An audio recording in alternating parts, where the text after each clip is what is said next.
दोन्ही राष्ट्रवादीच्या एकत्रीकरणाबाबतचे सर्वाधिकार सुप्रिया सुळेंना, तरी वर्धापन दिनाच्या भाषणात कोणताही ठोस निर्णय नाही. लेखात मात्र एकत्रीकरणाच्या प्रक्रियेबद्दल भाष्य.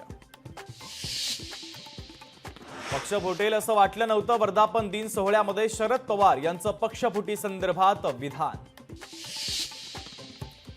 मला प्रदेश अध्यक्ष पदावरून मुक्त करा, नव्या चेहऱ्यांना संधी द्या. भाषणाच्या दरम्यान जयंत पाटील भाऊक, तर प्रमुख सहकाऱ्यांसोबत संवाद साधून निर्णय घेणार, शरद पवार यांची प्रतिक्रिया.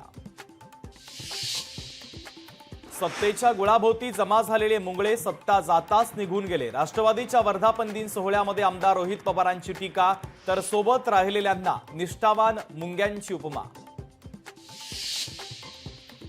देशाची विकासाच्या दिशेने वाटचाल. राज्यात 2.25 कोटी रेल्वे प्रकल्प सुरू, तर मोदी सरकारकडून वंचित घटकांनाही थेट लाभ.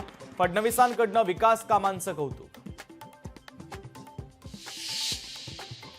मनसे नेते प्रकाश महाजनांनी राणेंच्या विरोधात थोपटले दंड. छत्रपती संभाजीनगरमध्ये येऊन मारून दाखवा, राणेंकडून धमक्या येत असल्याचा आरोप करताना आव्हान, तर राणेंचंही जोरदार प्रत्युत्तर. रेल्वे स्थानकांवरील फूड आणि पेपर स्टॉल हटवा, अन्यथा मनसे स्टाईलने हटू. मनसेचे नेते अविनाश जाधवांचा इशारा. धडक मोर्चानंतर रेल्वेच्या वरिष्ठ अधिकाऱ्यांकडे निवेदन सुपूर्द. मुंब्रा लोकल दुर्घटनेनंतर सरकार नक्की शिकेल. रेल्वे प्रवाशांच्या सुरक्षेला सर्वोच्च प्राधान्य. मुख्यमंत्री फडणवीसांचं महत्त्वाचं विधान. शेजारी देश आपल्यासोबत नाही, त्यावरून पवारांची मोदींवर टीका. मोदींनी शेजारी देशांची सुसंवाद ठेवला नाही आणि त्याचे परिणाम देशाला भोगावे लागतायत, शरद पवारांचं वक्तव्य.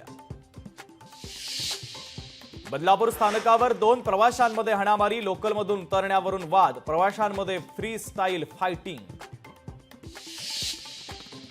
लाडक्या बहिणींचा डेटा देण्याची आयकर विभागाची तयारी. उत्पन्न 2.5 लाखांच्या मर्यादेपेक्षा जास्त आहे का ते कळणार. ITR भरणाऱ्या लाडक्या बहिणी आपोआप अपात्र ठरणार.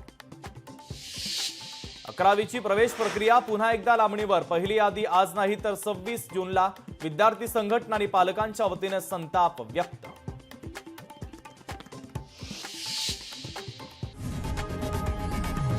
लोकशाही मराठी ऐका, पहा, जागरूक रहा.